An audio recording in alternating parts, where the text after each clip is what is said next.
जनवरी 2025 Donald Trump ने ये वादा किया था कि उनके पावर में आने के बाद बस 24 घंटों में रशिया यूक्रेन वॉर को खत्म कर देंगे। और आज जून 2026 18 महीने बाद वॉर अभी भी जारी है। इस वॉर में रशिया इतना ज्यादा टूट रहा है कि दुनिया को डर है कि रशिया न्यूक्लियर ऑप्शन की ओर चले न जाए।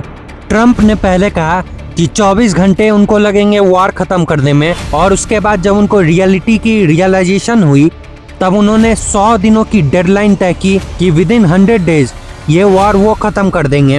और उन्होंने इन्वॉय के बाद इन्वॉय भेजा, लेकिन रिजल्ट 0 रही। 9 मई को 3 दिनों की सीज फायर हुई थी, लेकिन 3 दिनों के बाद फिर से वापस फाइटिंग शुरू हो गई।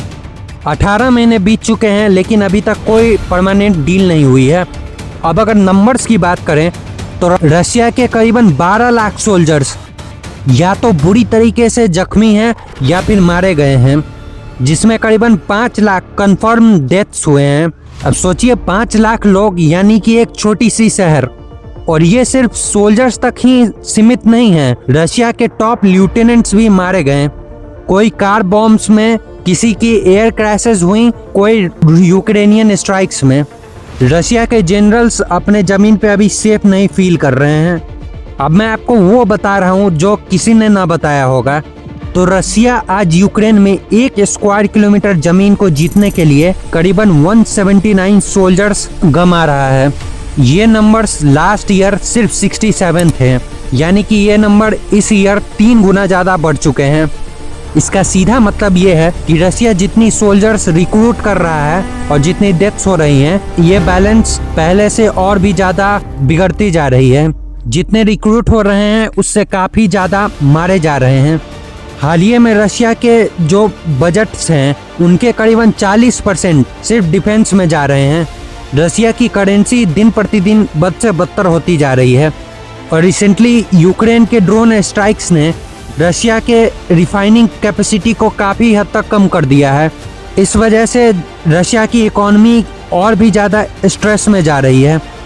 अब देखिए, हालिया के जो आप वार्स को देखेंगे, वो इजराइल, ईरान, यूएस की हो या फिर रशिया और यूक्रेन की, इन वारों ने हमें सिखाया है कि जो अभी ड्रोन की इम्पोर्टेंस है वो कितनी ज़्यादा बढ़ चुकी है।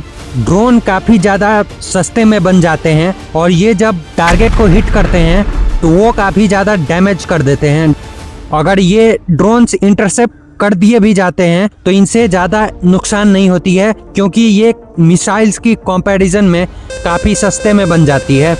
रिसेंट वार्स में ईरान और यूक्रेन ने काफ़ी इफेक्टिवली ड्रोन्स को यूज किया है, जिनके वजहों से अब डिफेंस एक्सपर्ट्स मजबूर हो गए हैं सोचने के लिए क्या हमें ड्रोन्स के रिसर्च और टेक्नोलॉजी पे ज़्यादा ध्यान देना चाहिए कंपैरेटिवली मिसाइल्स के, क्योंकि मॉडर्न वॉर ने ये सिखाया है कि ड्रोन कितनी ज़्यादा इफेक्टिव है एक वॉर में।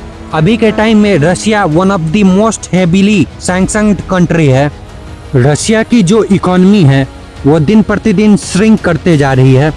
रशिया के लाखों सोल्जर्स मारे गए हैं और लाखों सोल्जर्स घायल हैं, और अभी के टाइम पे भी रशिया के बहुत सारे सोल्जर्स मारे जा रहे हैं और साथ ही साथ घायल भी हो रहे हैं। रशिया की जो ऑयल रिफाइनरीज है उन पे अटैक हो रही हैं। रशिया के इंफ्रास्ट्रक्चर पे भी डैमेज पहुंचाए जा रहे हैं। अब देखिए, ये सारी सिचुएशन रशिया को कहीं ना कहीं मजबूर कर रही होगी न्यूक्लियर ऑप्शन को देखने के लिए। अब रिसेंटली आपने देखा होगा कि रशिया जो है वो काफ़ी नंबर्स में न्यूक्लियर ड्रिल्स कर रहा था। रशिया के स्टेटमेंट्स भी अब थोड़े बदले से लगते हैं। ये सारी सिचुएशन एक डायरेक्शन में इंडिकेट करती है कि रशिया एक न्यूक्लियर बॉम्ब यूज कर सकता है। पॉसिबिलिटी ये भी है कि ये बॉम्ब उतनी ज़्यादा डिस्ट्रक्शन कॉज नहीं करेगी जितनी कि एक बड़ी न्यूक्लियर बॉम्ब कर सकती है।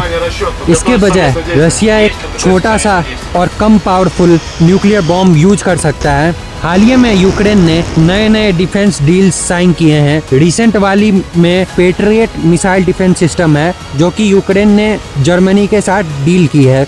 साथ ही साथ यूक्रेन को यूरोप पूरी तरीके से मदद पहुंचा रहा है। यूरोप के लोगों का कहना है कि यूक्रेन उनके डिफेंस वॉल के तरफ काम कर रहा है।